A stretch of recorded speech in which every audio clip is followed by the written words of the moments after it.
For 5 years, I built a life around Claire.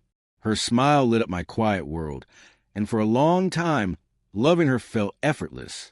We had our rituals, late-night drives for greasy food, soft conversations under warm blankets, and lazy mornings where coffee and records filled the air. We dreamed out loud. A fall wedding beneath golden leaves, a rundown house we'd turn into a home, and a dog we'd already decided to name Scout. But something changed. Maybe she changed, or maybe I just didn't see it soon enough. She started taking on more work, saying yes to late meetings, then out-of-town assignments that stretched over weekends. Her messages became clipped, her presence distracted. Her phone never left her side. I told myself not to overthink it, but the uneasy feeling grew. One evening, I looked her in the eye and quietly asked, "Is there someone else?" No accusations, no demands, just the truth. She hesitated, then said, "I don't know what I want anymore. I need space." I didn't fight. I didn't plead. I simply picked up what I could carry. A few clothes, my laptop, my wallet, and walked out. A friend offered me a place to crash a few towns away. I told people I just needed a reset.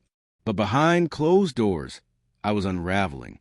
I wasn't mourning Claire as much as I was grieving who she used to be, the version of her who believed in our shared dreams. I went dark. No social media, no reaching out to mutual friends, no checking in. I learned quickly, going back to someone who betrayed you without remorse only invites deeper wounds. Those first months were brutal. I went through the motions, ate without tasting, slept without rest. My days were filled with work, workouts, and pretending I wasn't hollow inside. But slowly, things shifted.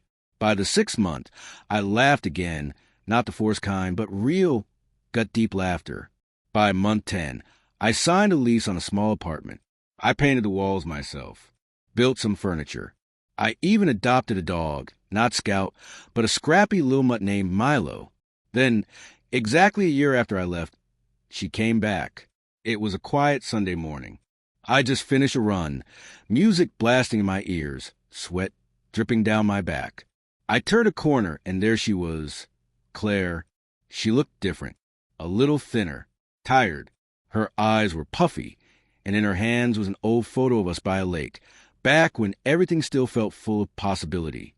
She was wearing the scarf I'd left behind. "Nathan," she said softly. I didn't say anything. She stepped closer, voice trembling. I didn't know where else to go.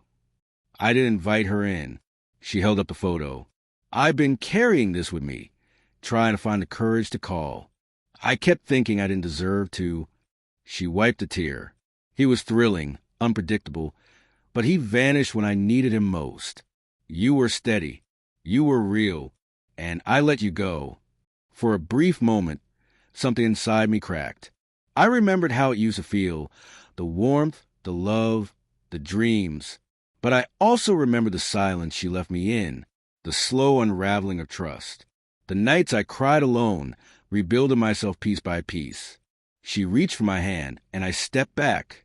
"You walked away," I told her, "and I let you, not because I stopped loving you, but because you stopped loving me." Her face crumpled. "I broke everything.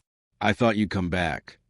"I didn't," I said gently, "because I finally learned to value myself more than the fantasy of what we had." She nodded slowly. "You were my home," she whispered, "and now I'm lost." I looked at her, heart steady. "Maybe someday you'll find a new home and treat it better than you treated me." She stood there for a moment longer, eyes full of regret, then turned and walked away. No goodbye, no final hug, just like I had done 1 year before. I went inside, sat down next to Milo, and let the silence settle around me. My chest ached, not from loss, but from release, like I'd finally put down something I'd been carrying too long. Walking away doesn't mean giving up. Sometimes it's the strongest thing you can do, because when they come back, hoping for the version of you who stayed quiet, who waited, they'll realize that person is gone. You don't need them to be whole. You just need to choose yourself, fully, finally, and without apology.